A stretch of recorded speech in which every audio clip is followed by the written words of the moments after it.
Have you ever looked at someone who seems to cruise through life, manipulating others without a hint of remorse, and wondered, what's wrong with them? Or maybe you've had a boss who could charm the board of directors while ruthlessly destroying their employees' careers. Well, you might have encountered what psychologists call a psychopath or a sociopath. Today on Cyberspace, we're diving deep into the fascinating and sometimes frightening world of these complex personality types, including what happens when they rise to positions of power. Welcome back. I'm your host, Leslie Poston.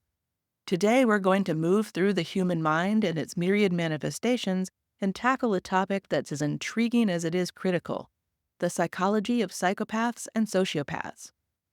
Understanding these complex personalities is essential, not just for personal safety, but for the broader implications they have on society, especially in leadership and technology.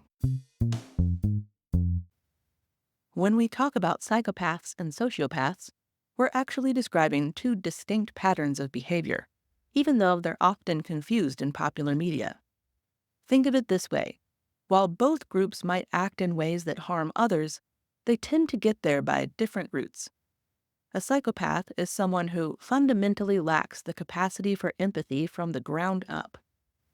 They can be incredibly charming and seem totally normal, even exemplary on the surface. They're often skilled at reading people's emotions and manipulating them, even though they don't actually feel emotional connections themselves. It's like they've studied human behavior from the outside and learned to mimic it perfectly while feeling none of the underlying emotions that typically guide our moral compass. Sociopaths, on the other hand, usually develop their traits as a response to their environment, often due to trauma, abuse, or extreme neglect. They can actually form emotional attachments to specific people or groups, but they tend to have a more erratic, volatile way of dealing with the world. Where a psychopath might calculatedly harm others for personal gain, a sociopath is more likely to lash out impulsively. What makes both types particularly fascinating and concerning is how well they can blend into society. We're not talking about the obvious villains you see in movies. These are often people who might live next door, work in the next cubicle, or even run major organizations or governments. And that's exactly why understanding them is so important. Picture this: a colleague who always seems to say exactly the right thing to higher-ups while taking credit for others' work and throwing teammates under the bus without hesitation. Someone who can shed crocodile tears in one meeting and ruthlessly fire an entire department in the next. If this sounds familiar, you might have encountered what researchers call a corporate psychopath. And here's the unsettling part: studies suggest they're more common in executive suites than you might think. Here's what makes corporate psychopaths so successful and so dangerous. The very traits that make them problematic are often the same ones that can help them excel in business. Think about it: being able to make tough decisions without emotional interference, maintaining calm under pressure, and having an unwavering focus on goals. These can all be valuable leadership traits when properly channeled. But here's the dark side: these individuals aren't just unemotional decision makers. They're often master manipulators who build their success on others' downfall. They're particularly drawn to high-stakes environments like finance, upper management, and politics. Why? Because those fields often reward the ability to take risks without emotional hesitation and prioritize results over relationships. What's particularly troubling is how well they play the corporate game. They're experts at managing up, showing their superiors exactly what they want to see, while often creating chaos and destroying morale among their subordinates. And by the time the true damage becomes apparent, they've usually moved on to their next opportunity, leaving a wake of broken teams and damaged organizations behind them. Early warning signs in the workplace can be subtle but consistent. Watch for patterns like taking credit for others' work while deflecting blame, creating conflict between team members while appearing helpful to leadership, sudden character assassinations of colleagues who might threaten their position or who might have recently departed, and an uncanny ability to identify and exploit others' weaknesses. Pay particular attention if someone's workplace stories constantly position them as the hero, while others are always portrayed as incompetent or malicious. Now think back to that friend or romantic partner who seemed too good to be true at first. Incredibly charming, exciting, always saying exactly what you wanted to hear. But slowly, the mask started slipping, revealing someone who could manipulate your emotions like a maestro conducting an orchestra, while showing no real empathy or remorse for their actions. Today, we'll explore why some people can maintain such an incredibly convincing facade of normal emotions while feeling none of them.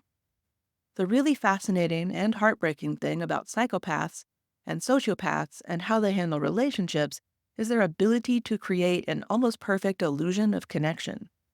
It's like they've studied a manual on human emotions and can perform them flawlessly, but there's no real feeling behind the performance.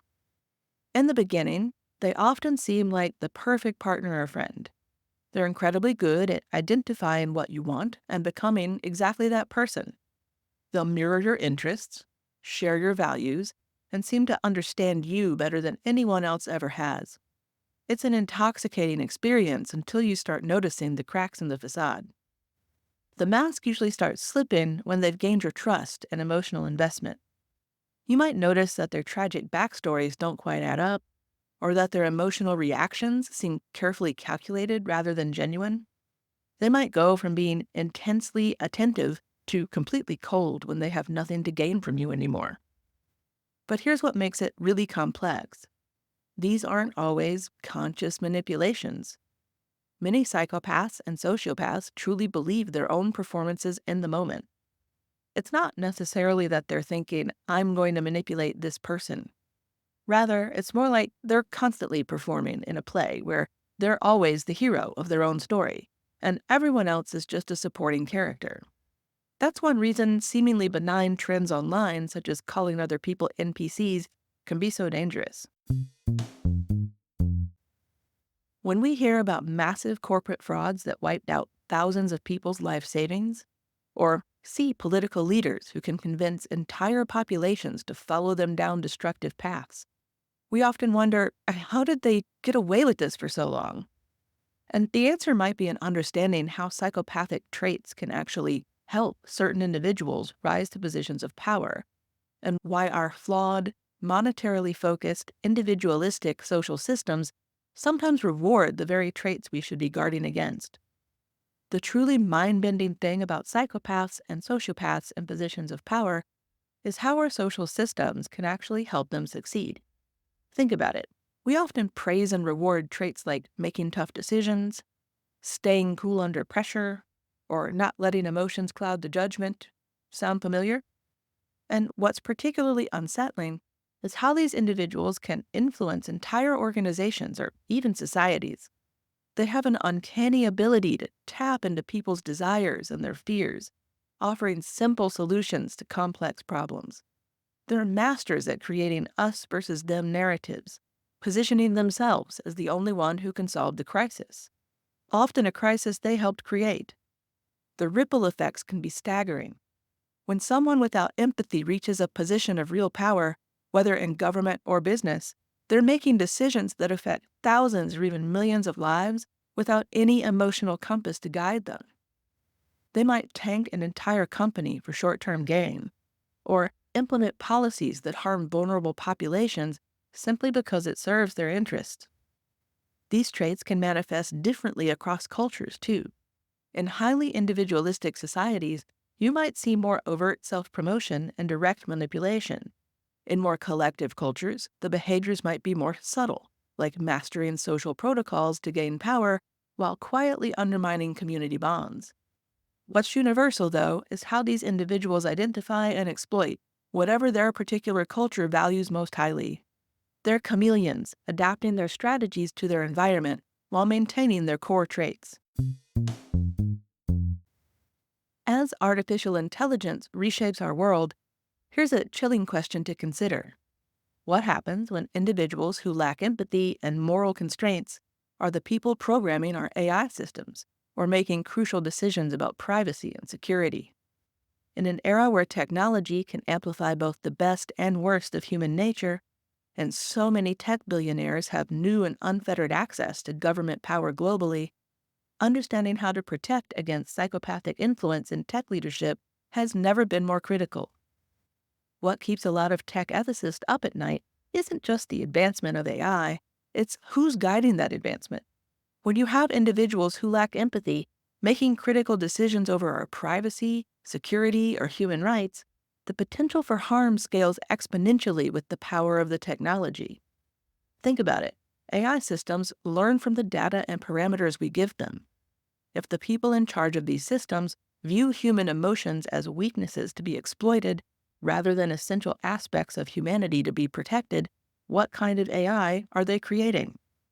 And this isn't just theoretical. We're already seeing examples of technology being used to manipulate emotions, exploit vulnerabilities, and prioritize profit over people's well-being. The good news is that there's a growing awareness of these risks. More organizations are implementing ethical oversight and requiring diverse perspectives and decision-making processes. But it's a constant battle between innovation and protection, between progress and safety. Remember Bernie Madoff?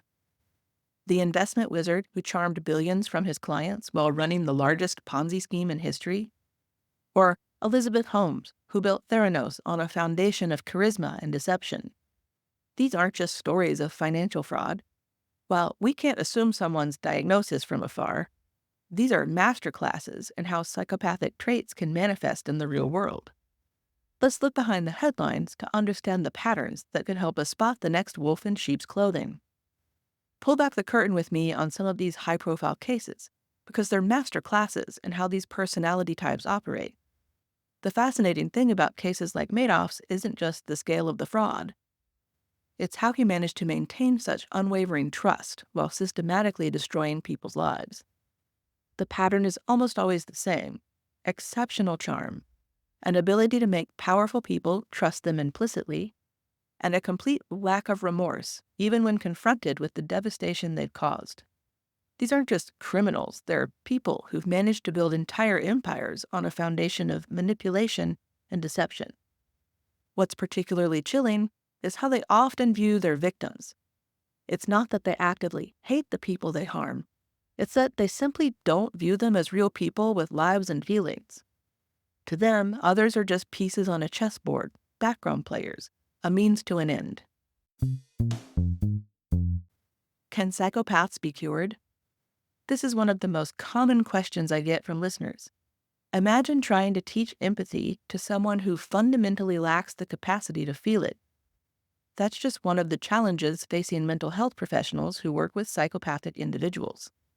While traditional therapy often falls short, groundbreaking research is challenging our assumptions about treatment. Today we'll explore what actually works and what doesn't in addressing psychopathic traits. While there's no cure for psychopathy or sociopathy, certain therapeutic approaches can mitigate some behaviors. Here's where things get really interesting and challenging. Traditional therapy often relies on building emotional connections and helping people understand the impact of their actions on others. How do you do that with someone who fundamentally can't feel empathy or emotional connection? It's like trying to explain color to someone who's been blind from birth. The traditional tools just don't work, but that doesn't mean there's no hope. Modern approaches focus less on creating emotional awareness and more on practical strategies for managing behavior.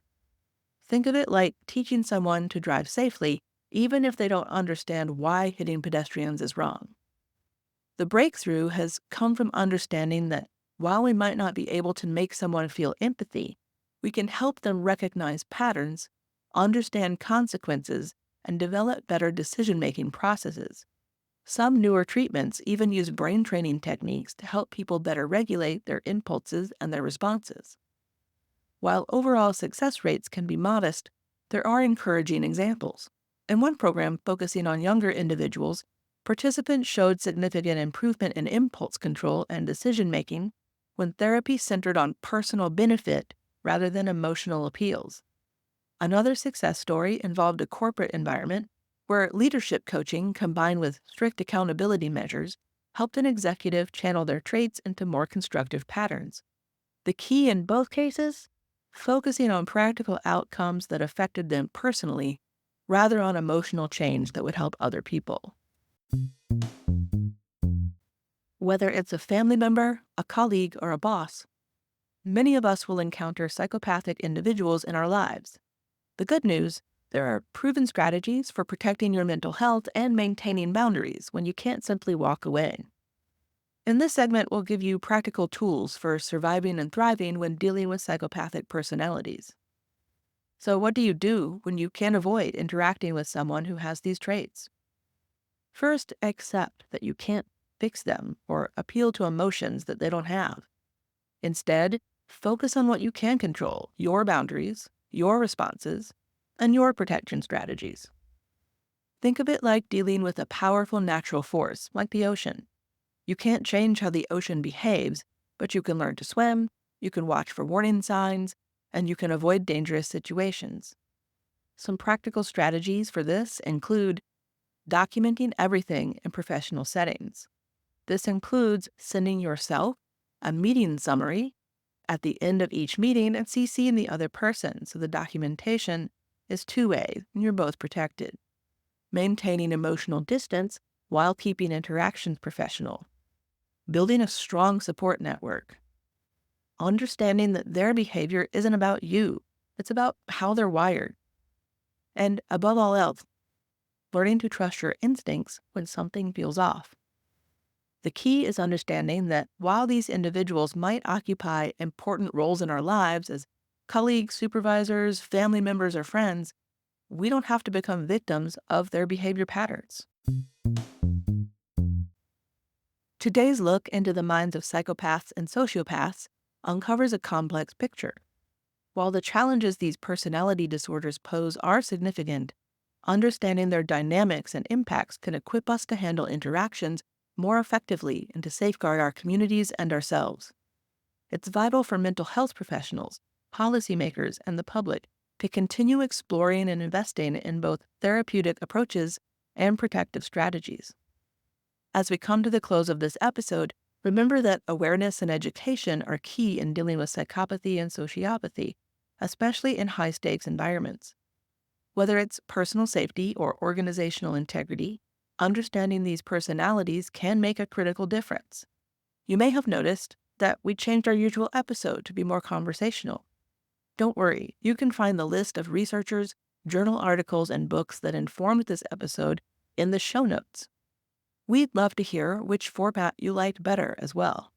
Let us know in a comment on our Patreon or via an email if you'd like us to go back to the more academic narrative style we've been using, where we cite our research right in line with the podcast, or if you prefer this method with the research listed in the show notes afterwards. Reflect on today's discussion and join us on social media to share how this information might change the way you view leadership and personal relationships. And don't forget to subscribe to the podcast for more insights into the psychology that shapes our world. Thank you for tuning in to PsyberSpace. I'm your host, Leslie Poston, signing off. Until next time, keep questioning, keep learning, and as always, stay curious.